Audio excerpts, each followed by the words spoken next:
those off-ramps are being eliminated by these Israeli assassinations.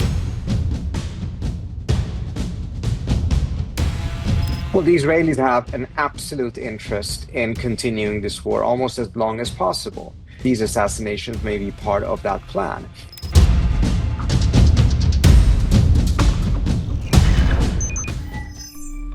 Inside the leadership, obviously, he played a very critical role as the chairman of the Supreme National Security Council. And he had emerged as essentially the not necessarily the decision maker, but the consensus maker in chief within that system.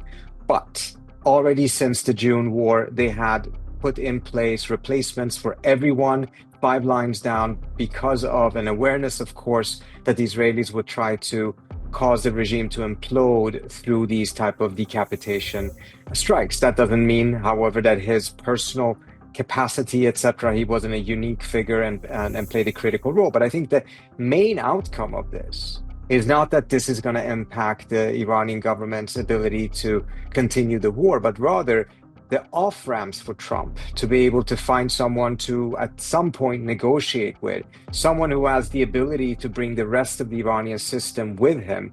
Those off-ramps are being eliminated by these Israeli assassinations, and whether that is the intent of it in order to undermine Trump's chances of finding an exit out of this war or not, nevertheless, that is one of the key outcomes and consequences of this assassination. Well, all wars end up with some sort of a negotiation. And it's going to be necessary. And in fact, the Trump administration has already tried several times to reach out to the Iranians. The reason why they haven't responded is not because they didn't have a person there that could negotiate. And even without Larijani, there will be plenty of others. The reason was because the Iranians at this point don't believe that a ceasefire is in their interest, that they need to continue this war before they agree to a ceasefire. But at some point, both sides will need some sort of an off-ramp. And if more and more of these credible voices within that system are eliminated, that will make the job much more difficult for Trump. Well, the Israelis have an absolute interest in continuing this war almost as long as possible. They have fought more than 25 years. Netanyahu himself has fought for more than 25 years to get the United States to go into a full-scale war with Iran. Once that now finally has been achieved, they're going to be very careful to make sure that the U.S. does not end this war prematurely from the Israeli standpoint. So they will definitely push for an extension of this war as much as they can. And again, these assassinations may be part of that plan.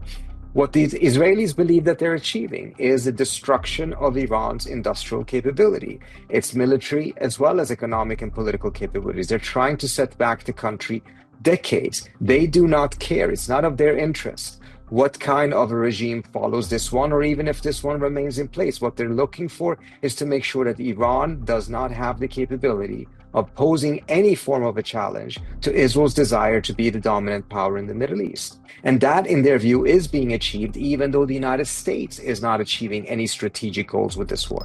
In general, I have to say, when you take a look at how the Iranian system and society to a certain extent has reacted to these assassinations, obviously you have some elements in society that are pleased because of the very, very repressive nature of this theocracy. But within the base of support of this theocracy, the 15 to 20% of the population that do support this regime, it is fascinating to see how they've actually been energized by this war. This has given them some sort of an existential raison d'etre at this point. So you're not seeing these type of assassinations breaking the morale of that base or getting them to want to back down or anything of that kind. In fact, you're seeing them much more energetic and out in full force. Whether that can last or not remains to be seen, but we did have this similar experience in the Iraq-Iran war, in which the Iranians took huge amount of hits, but it wasn't until 6 or so years into the war that you started to see that morale started to break down.